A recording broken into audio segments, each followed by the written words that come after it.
Everyone clap on 3, 2, 1. 3, 2, 1. That was a good synced clap. Very synced. Okay. Hello everyone.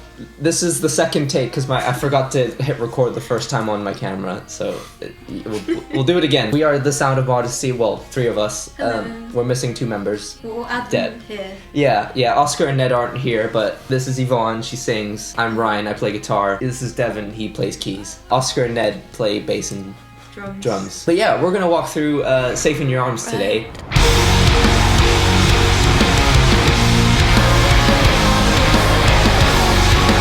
It is our most recent single.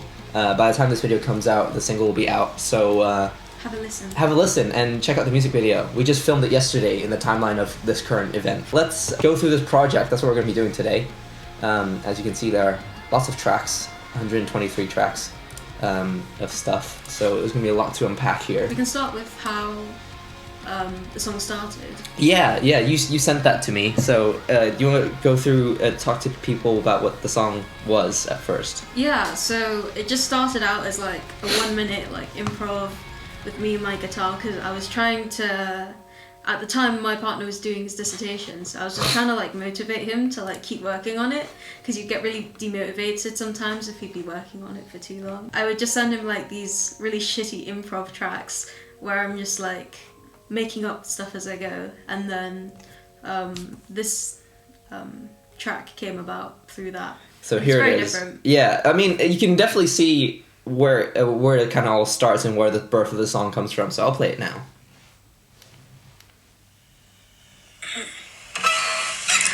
I wanna be with you tonight, so please finish all your work.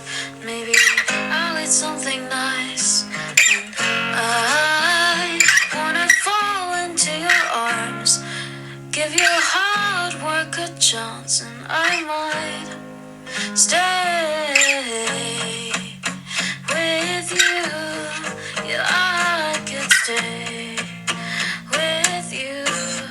Yeah, I could stay with you. So just give your work a chance, and I'll fall into your arms. You know what's funny about that version is I think if you showed me that version before this version, or it would have never turned out the way it did. No, it would have turned out so different. It probably would have been like another In the Night Time. He only heard this yesterday.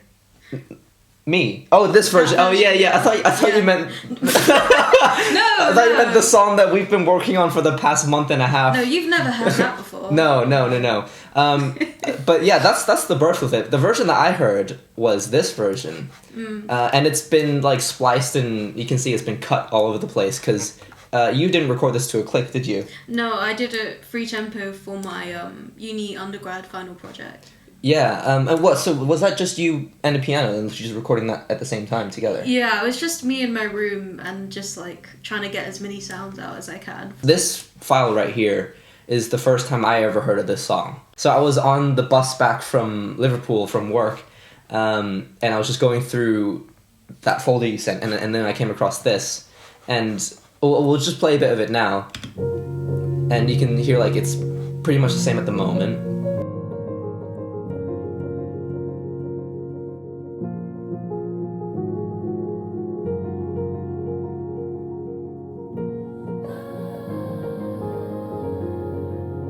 So pretty much exactly the same up until where I added drums in the second repetition of the intro. In the release version, it sounds like this. It goes like this.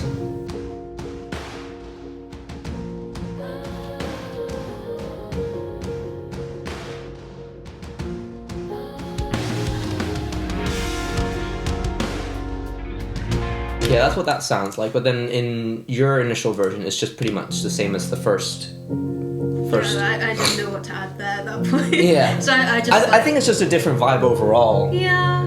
Very, very much more chill. Yeah. I think the version that we have now, it needed a bit more of a kick. Mm-hmm. It was definitely telling, like, it was indicating that it wanted to evolve more because of, like, this little, like, you added more elements here. Like that. Yeah, the delayed album. Mm-hmm. Yeah, I was very inspired by, I was listening to a lot of Bjork at the time, like Utopia and Blissing Me especially, I love that song. Mm-hmm. And I wanted to kind of capture the same vibe that song creates, but then do it in my own way as well. Mm. I mean, there's like harps and flutes all over that. Oh isn't yeah, there? and then the flutes that we Yeah, later, I love- that's very much inspired by I love the way it creeps in the heavy bit as well, all the flutes and everything. I'm glad you kept it. I tried to keep as much as I could because I really liked everything.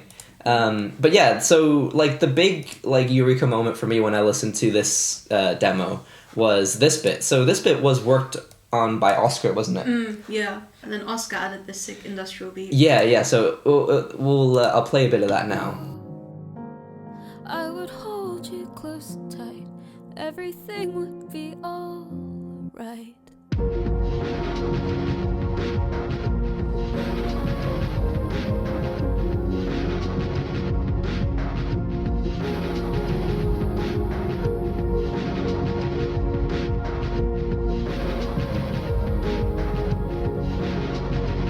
I really like your BVs here, Yeah. but I think you made them even cooler with the rock version. Yeah. Like they're I just think even there's bigger. two different songs Yeah. ultimately with the different background vocals. I think both versions are equally valid versions of the song, you know?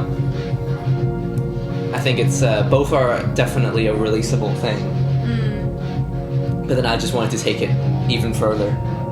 Yeah. But yeah, I really like the like the electronic drums, like the industrial drums. Yeah, But Oscar did a good job. the way that I wanted to take the song, that wouldn't have worked. But I still wanted to keep them anyways. Yeah. So I chucked them on at the end of the song, after the heavy bit. So like here, I think.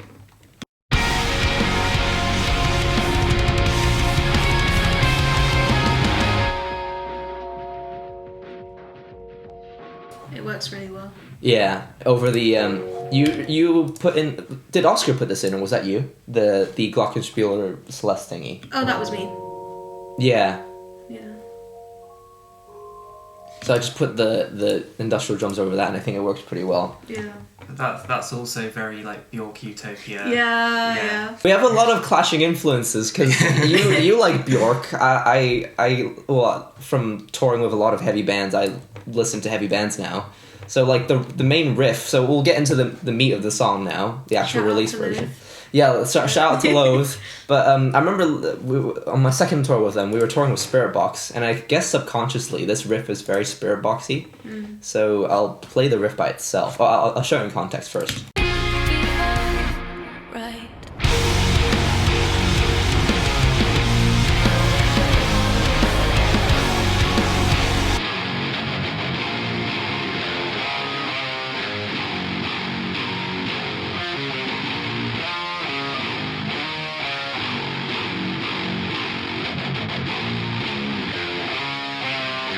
Yeah, it's like sludge, you know. It's got all the beans. Yeah, like borrowing from like, you know, Loathe and Spirit Box as well. It's like super down tuned. So I'm tuned to E, but like a bass E to kind of, I guess, delve into the mix a bit as well.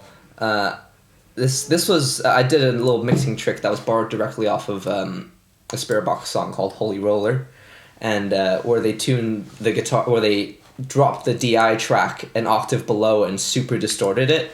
And blended it in with the original guitar, which was already super down tuned anyway, so it just made it sound even filthier, which sounds a bit like this.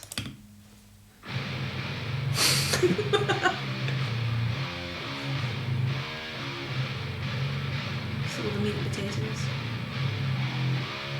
It's so low, but then obviously in context, it's, you know, Really adds a good heaviness. it adds a body to the guitar. It's also really wide. Yeah. So like without it, it sounds a bit weak, I feel like. It still sounds good. Yeah. You definitely notice it without it. Yeah. when it's there. Yeah, it's one of those things where you notice when feel it's the not there. emptiness, Yeah. I remember we were on a Discord call once with everyone. I don't know if everyone was there, but most of us were there. Yeah. And I was like, oh my god, I have this vision for the song. And I started noodling the riff with you guys on the call. Yeah. But obviously out of context, it sounds so stupidly heavy that it doesn't sound like it's going to work for the song. I think Oscar was like, Yeah, that is cool, but maybe not that riff.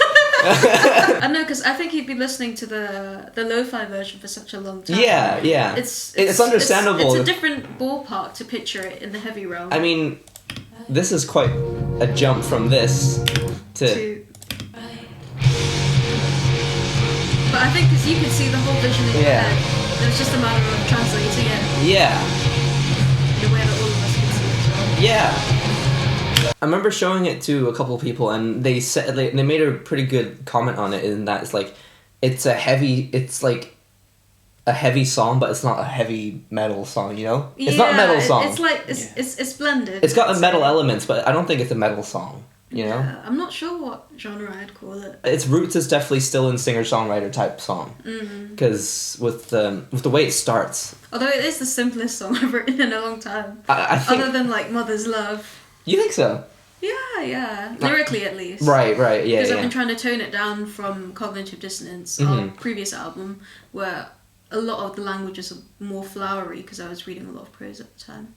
I think that the simplicity of it sort of comes from what you were saying about it sounding like a lullaby. Yeah. Like, it's still catchy, but it's like quite a short loop. Yeah. It's not. It's kind of uncomplicated. No, because when I produce, I have a problem where I keep adding layers and they don't stop. It's good for vocals. It's good for vocals. Yeah, look at harmonies. Look at the amount of vocal layers that we got.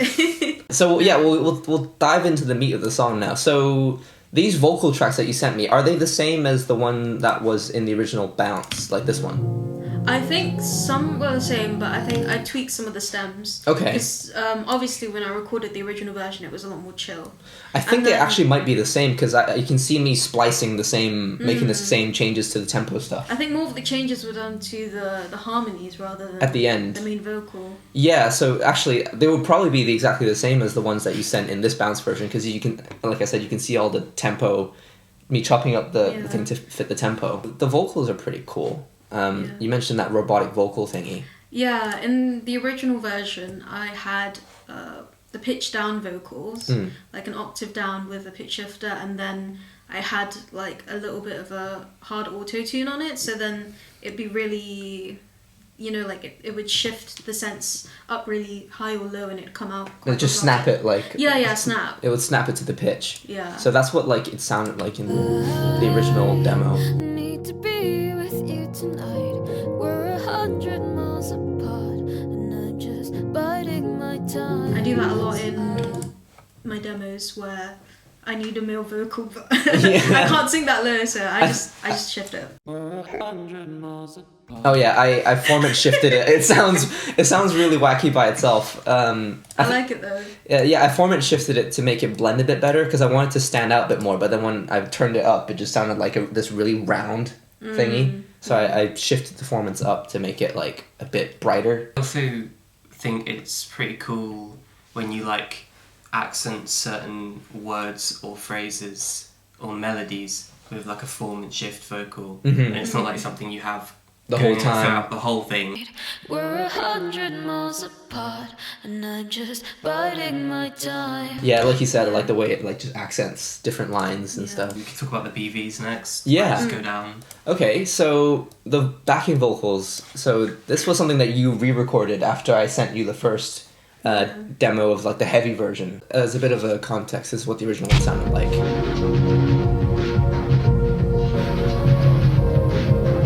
Just so like subtle, tucked in there. They're more like breathy, airy vocals. Yeah. I was saying earlier, I add too many layers sometimes, but I think with this song, I intentionally tried to be as sparse as possible. And then you sent me 30 vocal layers. Yeah. Well, I'm not the one mixing, so. Well, the thing is, you sent there are 30 vocal layers, but they're not all on at the same time. No, they're very interspersed. Yeah, I separated them out that way so I could have more flexibility with mixing. And then for the heavy version, you felt it was necessary to do like this. I love that chord. I love a bit of tension. Do you like plan the chord out as you do it, or do you? No, I just do it. Yeah, and then you can see the panning's a bit wild, like, you know. I send you 300 vocal tracks with R, yeah. L, R, L. And I'm just like, where do I put this? You know? But it's cool. It worked out really cool.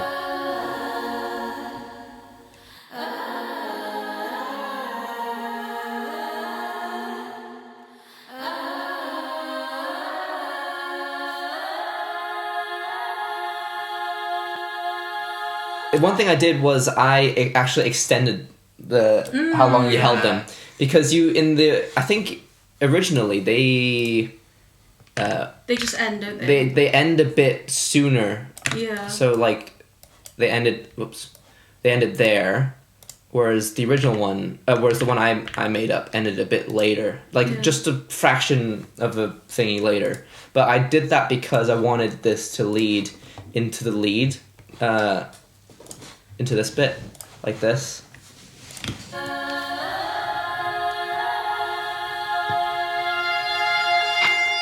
Like that. It's a good transition. Yeah. Is that playing the synth as well? Yeah. So we got doubled. We're gonna work our way down, but while we're talking about it, I wanna talk about the synth. It's cute. Do you remember what I asked from you when I asked, can you make this synth sound? Do you remember what song I referenced? It was like Crawling in Your Skin by Linkin It was Park. Crawling.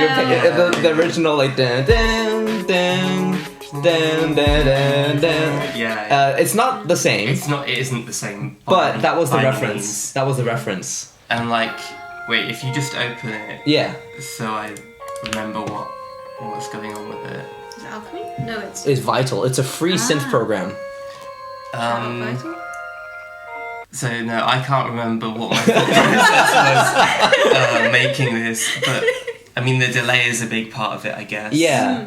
And the sort of like filter, like where kind of sound. Yeah. I think like I feel like there's like an envelope. your synth making process is very like in the moment, just kind of making what works. Well, yeah, I think it's better to like design stuff if you can rather than Using presets or whatever. yeah. I mean you can use presets for inspiration, but if you've like designed something, then you can sort of be more sure that it's going to fit with Yeah. the other elements of your song, I think. Put it this way: when we ask him to sound design something, we'll just sit him at this desk with put on some headphones, and we'll leave the room for 10 minutes. Like he just gets in the zone and just makes a sound because like it turns out great. It's meant to reinforce this really. Yes.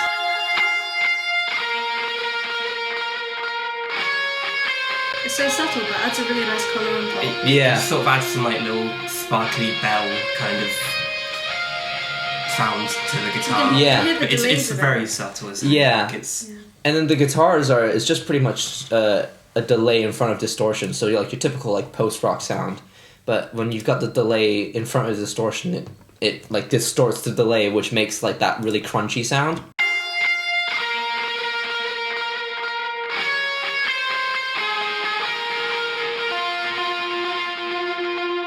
And I think this melody was kind of just a continuation of like the piano melody At the end. Yeah, or like the Celeste melody.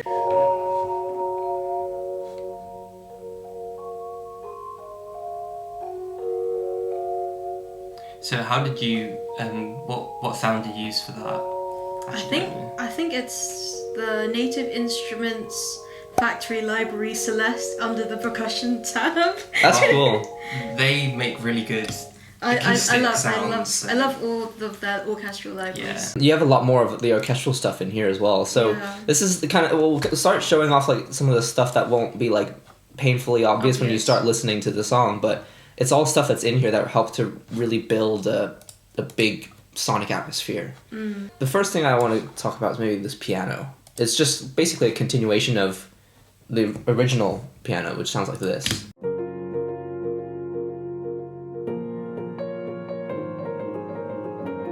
I made it a separate track because you sent it over. Obviously, it's just the same track. Yeah. But I just made it a separate track so I could process it differently for the heavier section.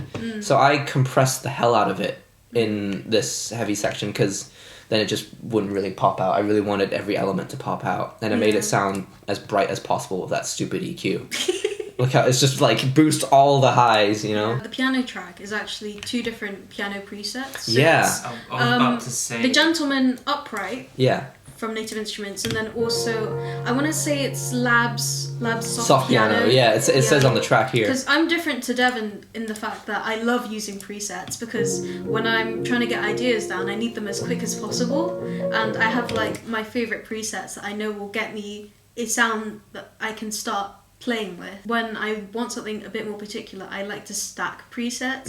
And with this particular piano timbre, like the soft piano, it's got like the really nice... It's got the body of it. Yeah, the really nice smoothness, and then the gentleman has like a bit more of the percussive thunk when you press down on the keys. Like the click of the... Yeah.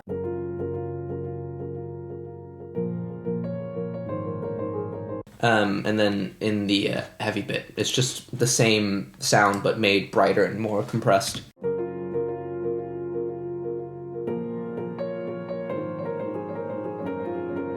I mean, ideally one day I think when we've got more money, like I'd love to just get like a piano and just like physically play it. Do the alterations and like mod it and like, you know, add foam. Okay. Like, prepared piano. Yeah, prepared piano. And then my favorite layer, I think, that you sent over is this.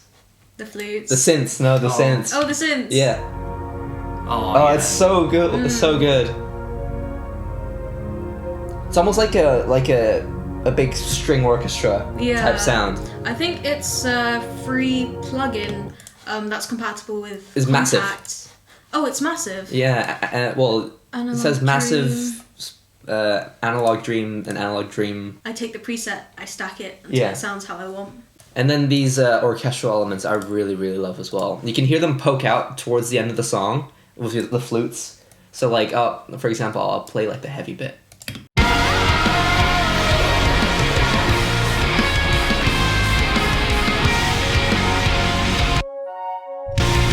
It's in there. I think it's the thing that people will notice as a sound but not know it's a flute. Yeah. I remember mixing this or recording the heavy bit and just like... Because obviously all this stuff was here already. All the tracks you sent over were here already. And I didn't really look at the individual tracks of what they were. I just kind of chucked it in. And I recorded the heavy bits over it. And I remember listening through like, what the hell is this? You know? And I had to dig through all the tracks that you sent to me. And I found out it was a flute.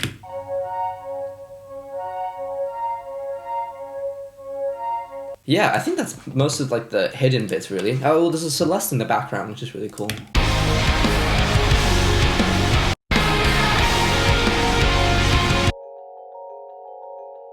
That's pretty cool. I don't know if it's really going to be heard in the thing. And you have that swelling into the outro.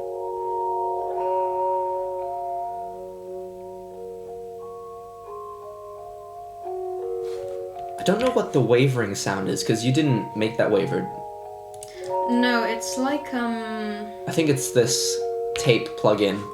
It's a cassette tape plug-in, which I've put on the industrial drums as well, to make it sound like more lo-fi. I like it a lot. Yeah.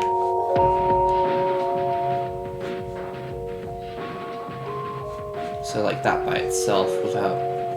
Let me mute those drums. I feel like it just adds a really nice warm quality. Yeah. So it's not too harsh on the attack. And this is like the notes are very clean right now, but then when I chuck on the cassette, just a bit more rounded. Yeah. You hear the pitch going up and down. And one thing that I added to even further enhance that kind of like lo-fi kind of sound effect is vinyl crackle. Nice. Yeah. And I have the song end with just like a big scratch sound like that, which is pretty cool. I want to talk about this impact. This was another one of your sound effects that you sent over. Oh, was it? Yeah. Oh. Yeah. Yeah. This one we used in. You sent that over as part of the big synth stuff. Oh. Do you remember? Yes. Yeah. Yeah. And then I thought that's what will help build this build up, because when the song cuts out before the heavy bit, it's not just complete silence. There's this like creeping sound, which is this. Everything will be alright. And it really is just like that last millisecond of that silence where you realise it's there. That something's creeping, like something is coming. It's the little touches though. How did you make this sound? Oh, I didn't. It's a sample. Oh, really? Yeah. Oh, fair. Okay. Fair enough. You know, that's what samples are for. Speaking of samples, let's move on to the drums. Because the drums are not live recordings at all. And this was something that we kind of... Well, I had a bit of a internal debate about whether to do live drums or not. I remember showing this song to Sean, the drummer of Loathe, and I told him I wanted to do live drums with it, and he said to get drums, live drums, to sound the way that this drum kit does, it will cost you a lot of money because you need a really good studio, you need really good drums, you need really good cymbals, you need a really good engineer. So it would probably just be more cost effective to just use the sample drums. I think they sound great anyway. I think so too. And you've made them sound so good. Me and Ned spent a good amount of time just humanizing it a lot more. So I've spent a long time programming drums. Like the first thing I did when I started making music was make MIDI drum covers to stuff. So I've had many years of figuring out how to make drums sound pretty realistic. Like when I write drums in MIDI, I don't think about the beat. I think about every individual note and what velocity each note should be. So even stuff like that small little is like the first hit is a bit softer, that second hit's a bit louder, and just when you expand that out throughout a whole track, that adds overall to a lot more realism. The sample pack that I use is by a company called Get Good Drums. I'm sure everyone's heard of them. But everything that they do sounds like Get Good Drums. To stray away from that a bit more, I incorporated some samples that we recorded with Ned. And this was all the way back when we were recording drums for, I think it was Mother's Love. And I took some samples of the kit as for like reinforcement stuff. So like this kick drum is Ned. Really realistic sample. But stuff like that just helps to make it sound a bit less like every other Get Good Drum library in the world. And the snare as well. That's also Ned. I like that sample a lot.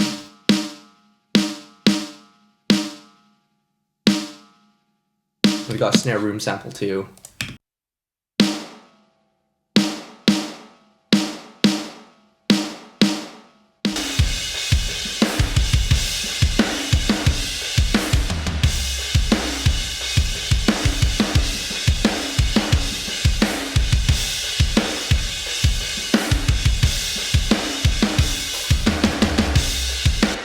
Yeah. And I think another thing I did to make the drums sound less Get Good Drums is to use multiple Get Good Drums libraries. So I blended different kits across the thing. So I've got the Benny Greb kit, which is the main body of the whole of the samples of this programmed drums bit, and I've got reinforcement bits as well. I'm using those for toms. Overall takeaway from that is if you can't afford to do drums for real, programmed drums are a really good thing that exist. So what else is there to talk about? The bass. The bass. Let's talk about the bass. So when I was demoing it out, obviously I would record the bass while I was demoing it out, but then Oscar would just kind of take it to like the way he plays it.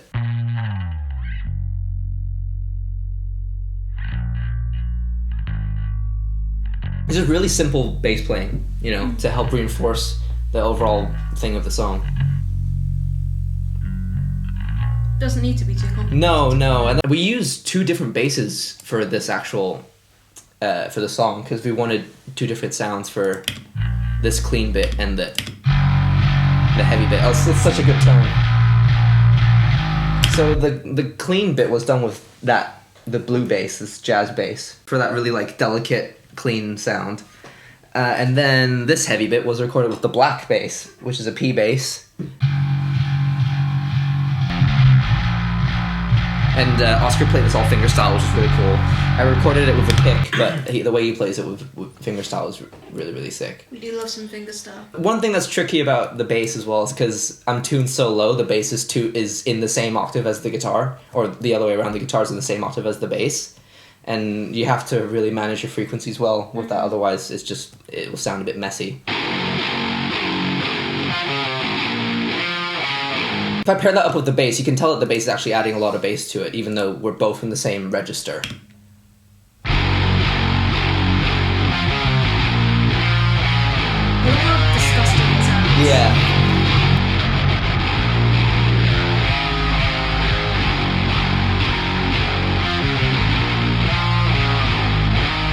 I love the bass tone on it. It sounds really, really good. What else did we want to talk about? The alternative ending. The alternative. Vocals. Oh yeah. We got into quite a debate with this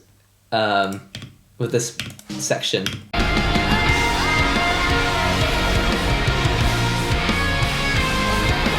So yeah, this bit kind of caused some. It was a point of contention. It caused some heads to clash because I've never seen you feel so strongly about a part before. There was a version without the vocals. Yes. One of the mixes, and I'd listened to it. I was walking to and from work, and I think at some point I just started singing along to that instrumental bit, and then I was like, "Oh, okay, this sounds good." But then when I'd go back and listen to the track on its own, I couldn't unhear it with the vocal. I was like, okay, maybe let me get this down and record it. And I was like, oh shit, that's it. That's the vocal climax. Well, the thing is that is also in the original demo too. Yeah, I think I completely forgot about that. Yeah, but it was a completely different dynamic. Vibe. Yeah, it was a lot softer.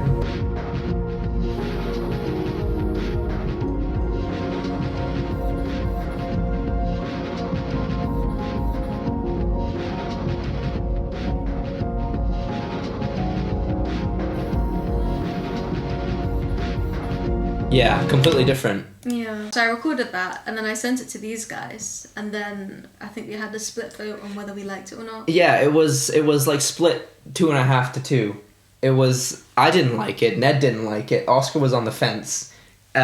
You liked it. And you made it. Yeah. There's no way I can't like it. I made it. Like as a point of like, trying to incorporate it in a way that I would like, I mixed it so that it would kind of tuck in a bit with the whole instrumental, because obviously dry, it's completely no reverb and everything, so it has quite a lot of reverb in it.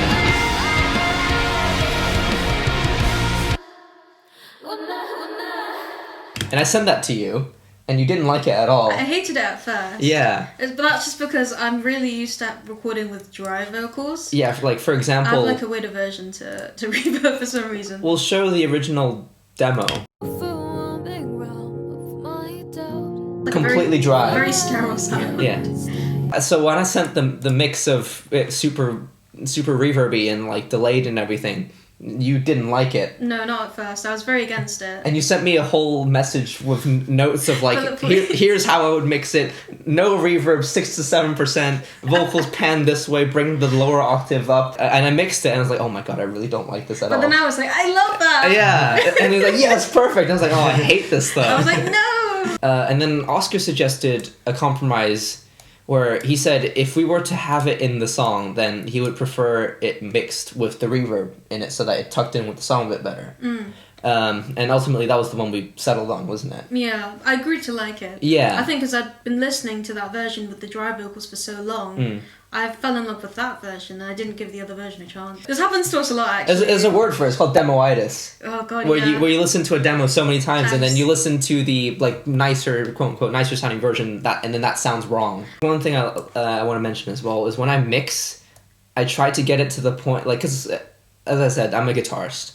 And guitar producers like to make things sound really nice instrumentally. Sometimes when you chuck on a vocal on top of that, it doesn't quite work. You've got to rejig a few things. Yeah. So my job now when I mix stuff is I try to make it where if I took the vocals out, it sounds wrong.